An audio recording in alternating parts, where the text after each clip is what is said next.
오늘 주제 고통 중에 흠이 없이 행하더라, 고통 중에 흠이 없이 행하더라 라는 주제를 가지고 여러분들과 함께 하나님의 말씀 나누도록 하겠습니다. 여러분들 카페 많이 이용하시는 걸로 알고 있습니다. 젊은 사람들이 카페를 이용하는데 가장 선호하는 그런 카페가 있습니다.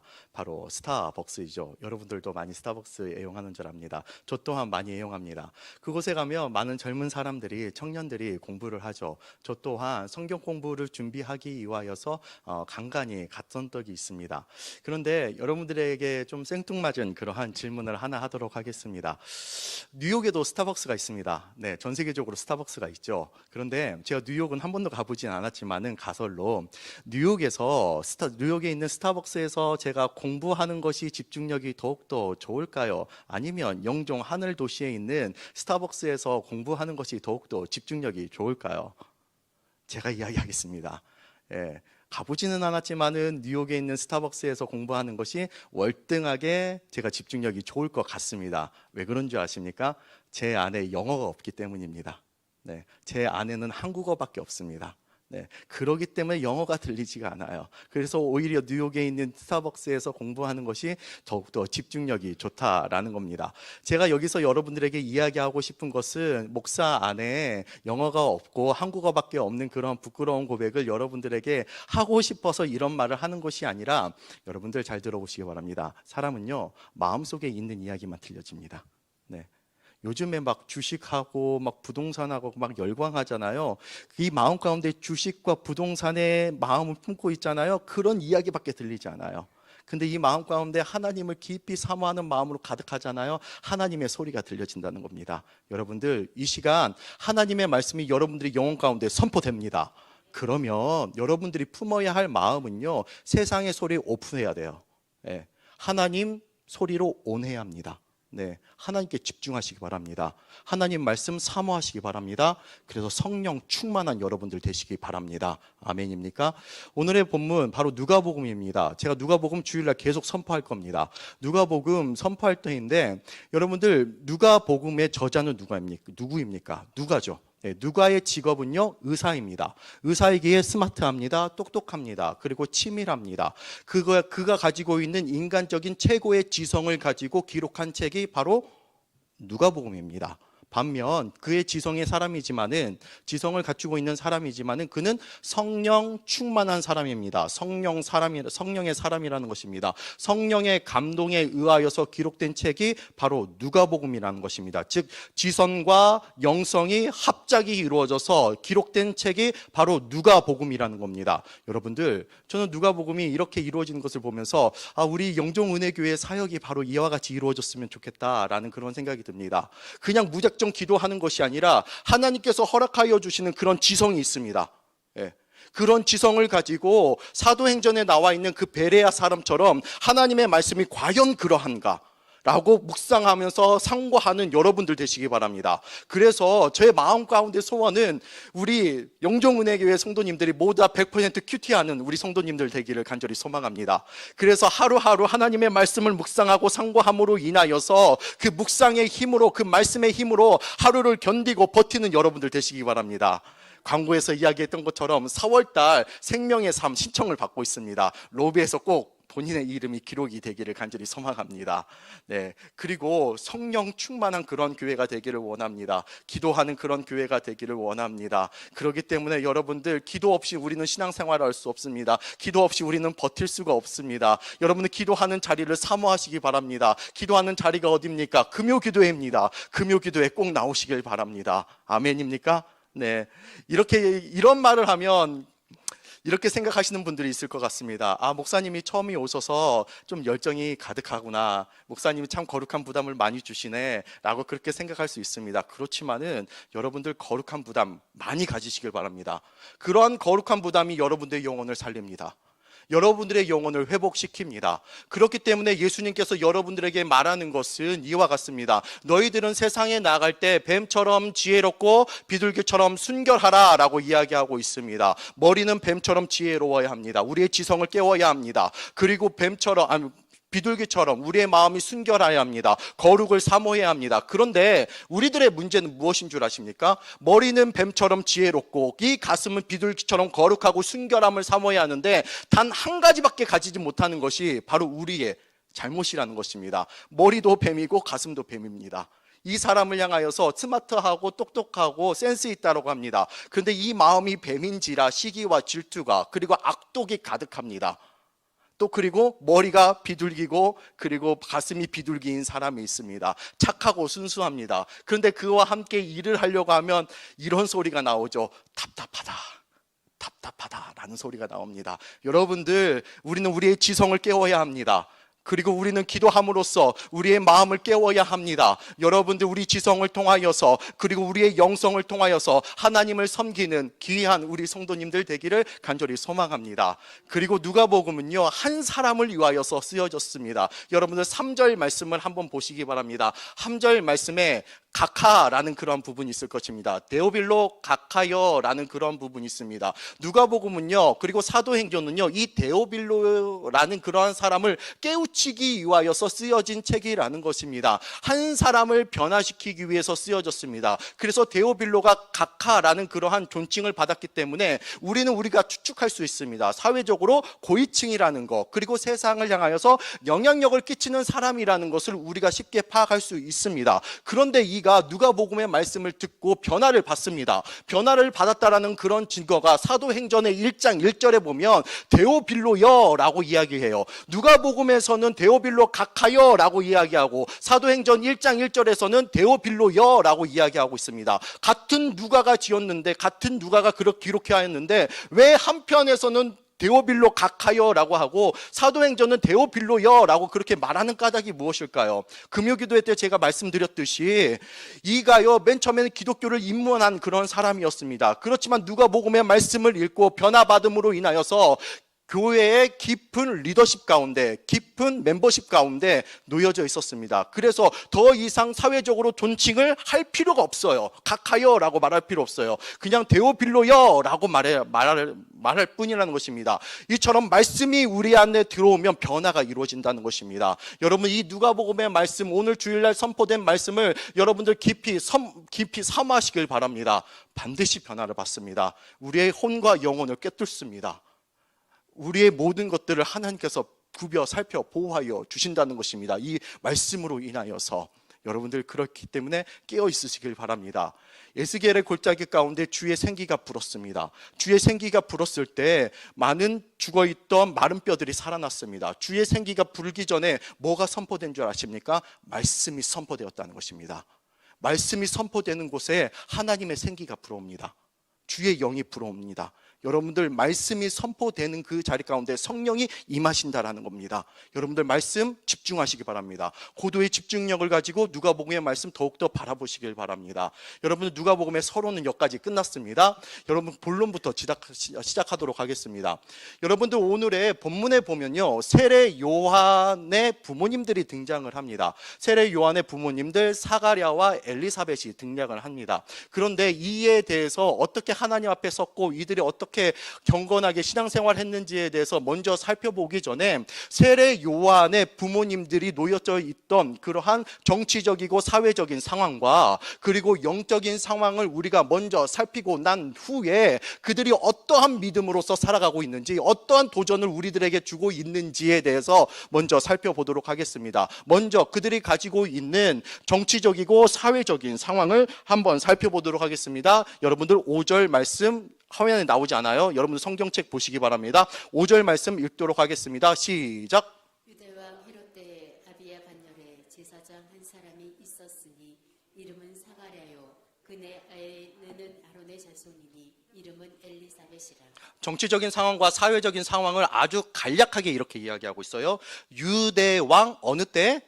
헤롯 때. 여러분들, 사도행전까지 이르기까지 헤롯이 몇 명이 등장하냐면 4명이 등장을 해요. 이 4명을 등장을 했는데 모두 다 평가하기를 그냥 간단하게 나쁜 사람, 나쁜 놈이에요. 그런데 이 4명의 사람들 중에서 가장 잔혹한 헤롯이 누구냐면 여기 나와 있는 헤롯이에요. 여러분, 우리 조선 왕족 가운데 왕으로서 인정받지 못하고 그리고 가장 잔인한 왕으로서 이 지칭을 받는 사람이 있습니다. 누굴까요? 연상군이에요. 여기 나와 있는 헤롯이 바로 연상군이라고 생각하면 됩니다. 아무런 이유 없이 자신의 감정의 노선에 따라서 사람들을 처형시켜버렸어요. 사람을 죽여버렸어요. 그리고 아내 또한 9명을 가졌어요. 온갖 더러운 짓을 다 했어요. 그 더러운 짓이 너무나 극도로 심한지라 로마 황제가 제재를 시킬 만큼 극도로 잔인한 사람, 잔혹한 사람이 여기 나와 있는 헤롯이에요. 여기 나와 있는 헤롯이 유대 땅을 다스리고 있으니까는 그 백성들이 어떠했을까요? 궁핍했겠죠. 굶주렸겠죠. 이렇게 사회적이고 정치적인 상황 가운데 바로 세례 요한이 태어나는 그런 환경 가운데 있었습니다. 예, 그러면 영적인 상황은 어땠습니까? 영적인 상황. 모두 다 종교 지도자들이 예배는 드리지만은 영적으로 매너리즘에 빠짐으로 인하여서 형식주의였어요. 경건의 모양만 있었어요. 경건의 능력은 없었어요. 말씀의 능력은 없었다라는 겁니다. 진짜 예배는 많이 드려요. 그렇지만 홍수 가운데 마실 물이 없다고 자신의 영혼에, 백성들의 영혼에 해가를 시켜줄 만한 그런 생수와 같은 말씀이 이곳 가운데 선포되지 않았다는 겁니다. 그래서 하나님께서 영적으로 매너리즘에 빠져있는 이들을 향하여서 너무나 분노하여서 침묵하세요. 몇 년 동안 침묵하실까요? 5년? 10년? 아니에요. 무려 400년 동안 하나님께서 세례 요한이 오기 전까지 400년 동안 아무런 말씀도 안 하세요. 선지자가 누굽니까? 하나님의 마음을 전달하는, 하나님의 말씀을 대언하는 그런 선지자예요. 그런데 400년 동안 단 한 명의 선지자가 선포하지 않아요. 하나님께서 침묵하셨다는 겁니다. 말 그대로 영적인 암흑기였다는 겁니다. 여러분들, 하나님께서 우리를 징벌하실 때 가장 무서운 징벌이 무엇인 줄 아십니까? 침묵하는 거예요. 로마서 1장 28절에 이렇게 나와 있어요. 상실한 마음대로 내버려 두사라고 나와 있어요. 우리를 그냥 상실한 마음대로 내버려 두시는 것이 바로 우리들에게 가장 큰 징벌이라는 것입니다. 신방 사역을 하다 보면 어떤 지사님이 이러한 고민을 내놓을 때가 있어요. 목사님, 말씀을 들으면 내 영혼에 찔림이 있어서 하나님 앞에 돌이키고 싶은데 내가 너무나 세상에 깊이 발 내놓다 보니까는 하나님 앞에 돌아가기가 너무나 힘들어요 라고 그렇게 솔직하게 고백하시는 분이 있어요. 그러면 저는 이렇게 이야기해요. 그래도 지사님 다행이네요. 말씀에 찔림이 있어서 그 영혼 가운데 아픔을 느끼고 있으니까 참으로 다행이네요 라고 그렇게 이야기를 한다는 겁니다. 여러분들, 정말 심각한 사람은요, 세상에 정말 깊이 발 내놓는 사람은요, 하나님의 말씀이 선포되어도 내 영혼에 찔림이 없는 사람이 있습니다. 무감각한 사람이 있습니다. 내 육체는 그렇게 잘 관리하는데, 내 육체의 피부와 내 육체의 건강은 그렇게 잘 관리하는데, 내 영혼 가운데 찬양이 없고 내 영혼 가운데 말씀이 없어서 시들어 죽고 있는데 그것을 알지 못하는 사람들이 있습니다. 무감각함 가운데 빠져 있는 거죠. 여러분들, 이것이 우리의 영적인 불행입니다. 여러분, 한센병자가 있습니다. 문둥병자가 있습니다. 문둥병자의 고통이 무엇입니까? 자기의 살점이 떨어짐에도 불구하고 그것을 고통으로 느끼지 못하는 것이 그들의 고통이라는 겁니다. 우리는 조그만 스크래치만 나도 그것을 아픔으로 느낍니다. 그렇지만 살점이 떨어짐에도 불구하고 그것을 고통으로 느끼지 못하는 것들이 바로 그들의 고통이라는 것입니다. 여러분들이 분명히 영혼이 아파하고 영혼이 분명히 시들어가고 있는데 그것을 찔림으로 느끼지 못하는 고통이 바로 우리들의 진짜 고통이 아닐까 한번 생각해 봅니다. 어떤 무신론자가 있었어요. 그 무신론자가 이렇게 이야기를 했어요. 내가 하나님 없다라는 것을 증명해 보겠습니다. 증명할 방법은 내가 한 시간 동안 하나님을 향하여서 말할 수 없는 욕을 하겠습니다. 그래서 그 사람이 말한 그대로 욕을 했습니다. 욕하고 난 후에 하나님이 없다라는 것을 증명하는 방법은 나에게 아무런 벌을 내리지 않으면 하나님이 없다는 것이 증명이 된 것입니다 라고 그렇게 이야기를 했어요. 그래서 이 사람이 1시간 동안 말로 참아 담을 수 없는 욕설로 하나님을 향해서 저주를 퍼무었습니다. 저주를 퍼무었는데 1시간 후에 아무런 일도 일어나지 않았어요. 그 사람 말대로. 그래서 대중들이 수근수근 거리기 시작했습니다. 그래서 이 사람이, 이 무신론자 당당히 이렇게 외치는 거예요. 겉보시기 바랍니다. 하나님께서 아무런 벌을 내리지 않았습니다. 하나님께서는 죽었습니다 라고 그렇게 이야기하는 거예요. 그럴 때 어느 노파가 지나가면서 이렇게 이야기했습니다. 당신은 지금 이 순간에 하나님이 없다라는 것을 증명한 것이 아니라 당신과 하나님이 아무런 관계가 없다라는 것을 증명한 것입니다 라고 그렇게 이야기했습니다. 여러분들, 하나님께서 우리들에게 내리는 징벌은요, 상실한 마음대로 그대로 내버려 두시는 거예요. 침묵하시는 거예요. 이것이 바로 우리의 영적인 암흑기라는 겁니다. 여러분들, 찔림이 있었으면 좋겠습니다. 저는 설교가 끝나고 난 후에 좀 업해된 그러한 말씀이지만은 여러분들의 마음이 불편했으면 좋겠습니다. 우리의 마음의 습성은요, 죄된 것을 구해요. 그렇지만 그 거룩한 하나님의 말씀과 부딪혀요. 부딪히면요, 우리의 마음의 감정을 뭘 느끼는지 아세요? 불편함을 느껴야 돼요. 내가 왜 이렇게 살지 못하지? 나 왜 이 모양이지? 라는 그런 불편함을 느끼는 것이 다행입니다. 오히려 찔림이 없는 것이 불행이라는 겁니다. 여러분들, 오히려 불편함을 느끼시길 바랍니다. 네. 다시 본문으로 돌아오도록 하겠습니다. 영적인 암흑기를 깨고 정말 빛과 같은 그러한 존재들이 등장을 합니다. 바로 세례 요한의 부모였던 사가랴과 엘리사벳이 등장을 하죠. 그런데 이 엘리사벳과 사가랴에 대해서 어떠한 믿음의 집안이었는지에 대해서 5절 말씀에 이렇게 기록하고 있습니다. 다시 한번 여러분도 5절 말씀 한번 읽어보도록 하겠습니다. 시작. 제사장 한 사람이 있었으니 이름은 사가랴요 그의 아내는 아론의 자손이니 이름은 엘리사벳이라. 네, 아론의 자손이었대요. 아비야 반열의 제사장 중에 한 사람이었다는 것입니다. 간단히 이야기할 때는 믿음의 가문이에요. 제사장의 전통 집안이라는 겁니다. 이러한 와중에 이들이 어떻게 하나님 앞에 서 있는지에 대해서 더욱더 한번 살펴보도록 하겠습니다. 6절 말씀 한번 읽어보도록 하겠습니다. 시작. 이 두 사람이 하나님 앞에 의인이니 주의 모든 계명과 규례대로 흠이 없이 행하더라.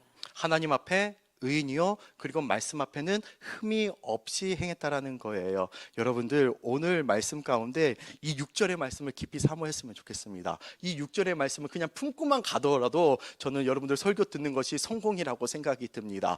그런데 여기 유독이 제 이 말씀을 묵상하면서 유독이 제 눈에 들어온 것이 두 사람이에요.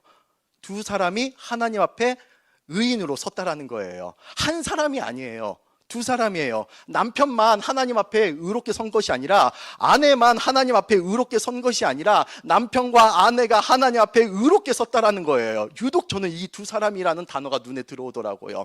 여러분들, 집안의 화평을 누리기 위해서는요, 여러분 남편과 부인이 하나님 앞에 의롭게 서야 한다는 겁니다. 그럴 때 집안에 화평이 찾아와요. 여러분도 아시다시피 우리의 사랑은요, 불완전해요. 완전하지 못한다는 거예요. 그 불완전한 사랑 가운데 완전한 하나님의 사랑이 개입해야 한다는 겁니다. 여러분들, 한번 생각해 보시기 바랍니다. 남편이 하나님 앞에 의롭게 서야 합니다. 이게 하나님입니다. 의롭게 서야 앞으로 나갈 수 있습니다. 그리고 아내가 하나님 앞에 의롭게 서는 것이 이동조라고 생각해 보시기 바랍니다. 그러면 그 관계의 간격이 이동조입니다. 간격 이동조 차이가 납니다. 그렇지만은 동일하게 남편 또한 하나님 앞에 의롭게 서는 것이 이동조고, 그리고 아내 또한 하나님 앞에 의롭게 서는 것이 이동조면 그 간격이 어떻습니까? 좁아지죠. 네. 여러분들, 우리의 영적인 관계가 이와 같습니다. 서로 사랑하고 아끼는 것도 중요하지만은 정말 우리가 영적으로 바라봤을 때 아내와 남편이 서로 가까이 하나님 앞에 나아갔을 때 가정의 화평이 이루어진다는 것입니다. 관계가 더욱더 친밀해진다는 것입니다. 그리고 우리들의 가문 가운데 세례 요한과 같은 주님의 길을 예배해 놓으시는 그러한 자손이 우리의 가문 가운데 태어날 줄 믿습니다. 네. 이렇게 하나님 앞에서 의로운 자요, 말씀 앞에서 흠이 없는 자라고 그렇게 평가를 받았습니다. 그런데 이들이 이렇게 칭찬을 받았음에도 불구하고 이들의 아픔이 있었어요. 이들의 고통이 있었습니다. 어떠한 고통이 있었을까요? 자녀가 없었어요. 한번 7절 말씀 한번 읽어보도록 하겠습니다. 시작. 엘리사벳이 잉태를 못함으로 그들에게 자식이 없고 두 사람의 나이가 많더라. 여러분, 이 시대는 고대 시대예요. 고대 시대에 주류를 이루고 있는 인식은 뭐냐면요, 자녀가 없으면 그 사람은 신에게 저주를 받았다라는 그러한 손가락질을 받아요. 아무리 이가 하나님 앞에서 의롭고 그리고 흠이 없이 살아갔음에도 불구하고 세상 사람들의 평가는요, 자녀가 없네? 그러면 신에게 저주를 받은 사람이네? 라고 그렇게 여겼다는 것입니다. 이것이 사회적인 인식이고 사회적인 통념이에요. 이것을 평생 갖고 살았던 사람들이 바로 세례 요한의 부모였다라는 겁니다. 여러분들, 한번 여러분 질문했으면 좋겠습니다. 이렇게 믿음으로서 살아가고 믿음 생활 잘하고 말씀 앞에서 흠이 없다라고 그렇게 평가를 받았는데 왜 하나님께서는 이러한 고통을 허락하여 주시고 이러한 고난을 허락하여 주실까요? 우리의 삶 가운데서도 마찬가지잖아요. 저는 여러분들을 잘 알지 못하기 때문에 어떻게 예를 들을 수 없지만은 정말 과거에 제가 평신도 리더십 가운데 정말 믿음 생활 열심히 하고 정말 교회의 기둥과 같은 분이 있어요. 근데 그러한 분이 육체적인 질병 가운데 정말 고통 가운데 있더라고요. 자녀의 어떠한 문제 가운데 힘든 가운데 있더라고요. 그러면 그분을 위해서 기도할 때 하나님 믿음 생활하는 그분 왜 이렇게 힘들게 하세요? 라고 그렇게 물음표를 던질 수밖에 없어요. 여러분들 고통 가운데 있으면 고난 가운데 있으면 왜 나에게 이런 고난이 있지? 라는 그런 물음표 하나님 앞에 던지지 않습니까? 여러분들 이것을 기억해야 돼요. 우리가 가지고 있는 고통은 가치가 있다라는 거예요. 그리고 그 고통 가운데서는 반드시 하나님께서 계신다라는 것을 여러분들에게 권면해 드리고 싶습니다. 네.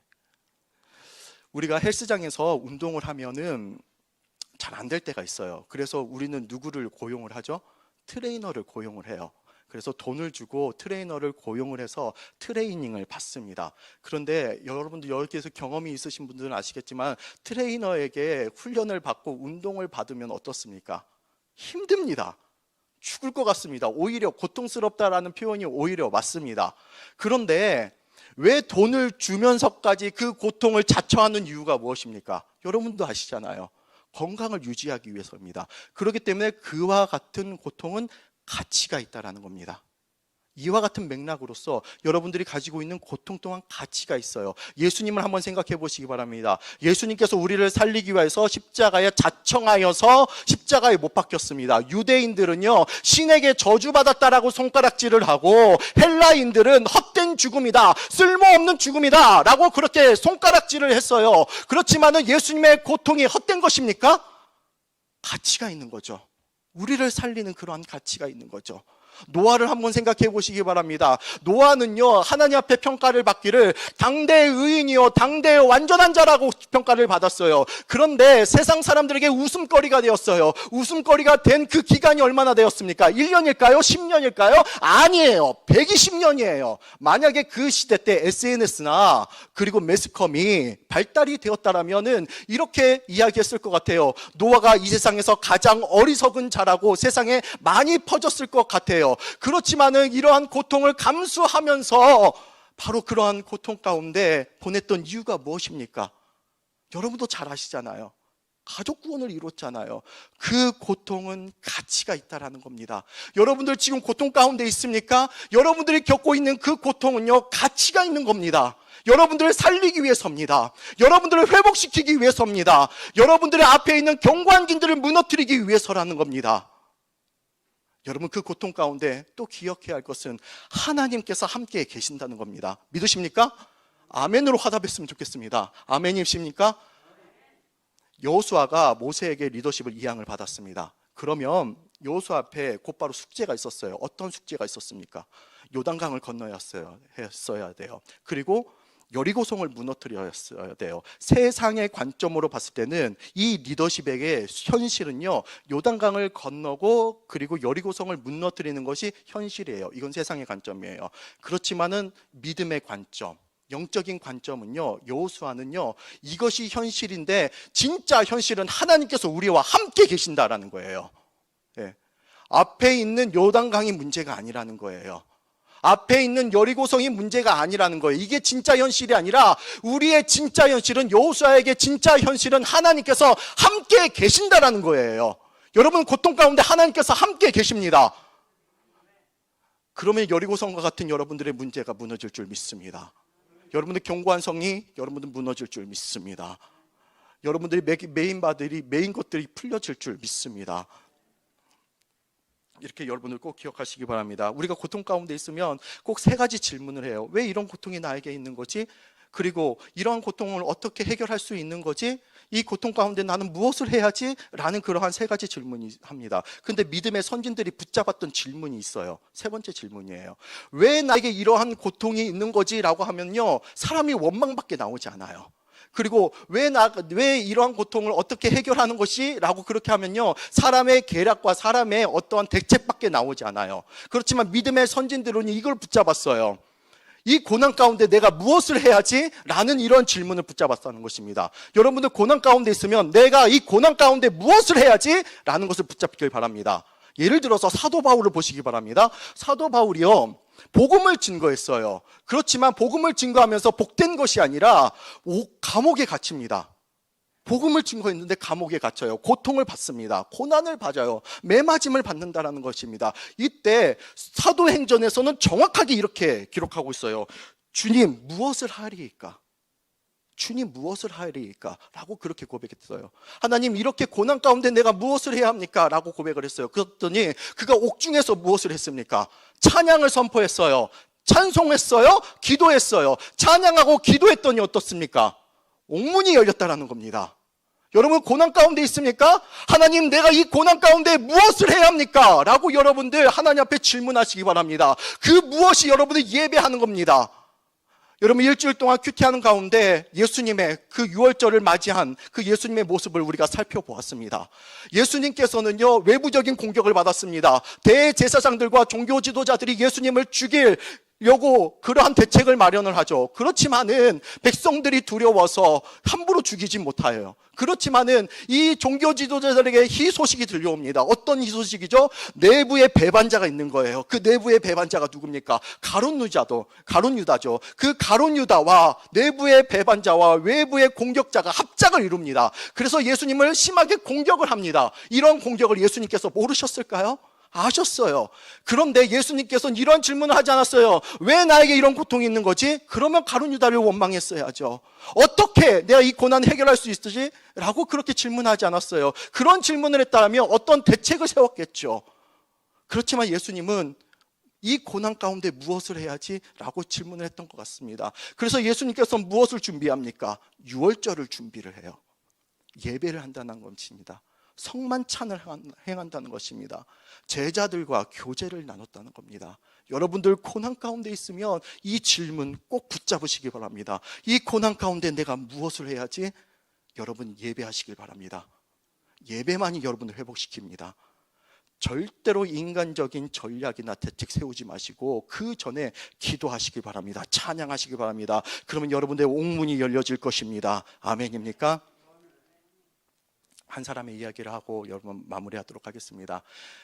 여러분들 오래전에 있었던 이야기입니다. 이지선 자매, 여러분들 너무나 잘 알고 있을 것입니다. 이지선 자매가 이화여대를 다녔고 아름다운 그러한 청년의 모습으로서 하루하루를 살았죠. 근데 오빠와 함께 택시를 탔는데 택시 기사의 실수로 인하여서 큰 사고가 났어요. 그래서 그녀가 90%의 이상의 화상을 입게 되었습니다. 그렇게 하나님을 잘 믿고 아름답게 섬겼던 그녀에게 이게 웬 말입니까? 고통이었습니다. 곧 회복이 될 줄 알았습니다. 그런데 90% 화상이 입은 그 상태였기 때문에 회복이 되지 않는다. 아름다운 모습, 그 전에 아름다운 모습으로서 다시 돌아올 수 없다라는 천천병력과 같은 그러한 의사의 말을 듣고 이가 생각한 것이 있습니다. 옥상에 올라가자. 옥상에 올라가자. 옥상에 올라가는 것이 무슨 의미입니까? 자살하자. 자살하자라는 그런 의미입니다. 자살하려고 옥상에 올라갔는데 하늘을 보니 저기 멀리 있는 빨간 십자가가 보이는 겁니다. 그래서 내가 자살하기 전에 저기 빨간 십자가를 붙잡고 나아가자라고 해서 교회당에 왔습니다. 그래서 교회당에 와서 하나님, 왜 나에게 이런 고난이 있는 거예요? 내가 하나님을 그렇게 잘 섬겼잖아요. 왜 나에게 이런 시련이 있는 거예요? 라고 그렇게 하나님 앞에 한없이 이렇게 한탄스럽게 하나님 앞에 기도했다고 합니다. 이때 하나님께서 주시는 응답이 이거였어요. 지선아, 내가 너와 함께 한다. 지선아, 내가 너를 사랑해. 라는 그러한 응답이었습니다. 그래서 그녀의 첫 번째 책이 지선아, 내가 사랑해. 지선아, 사랑해. 라는 그런 책의 제목이라는 것입니다. 여러분들, 그녀는요, 무엇을 했습니까? 비록 옥상에 올라갈지라도 그 십자가를 붙잡았다는 것입니다. 여러분, 고난 가운데 있을 때 여러분들이 진짜 붙잡아야 할 것이 무엇인 줄 아십니까? 십자가입니다. 네, 십자가를 붙잡아 주시길 바랍니다. 십자가가 여러분들의 능력이 될 것입니다. 십자가가 여러분들을 회복시킬 것입니다.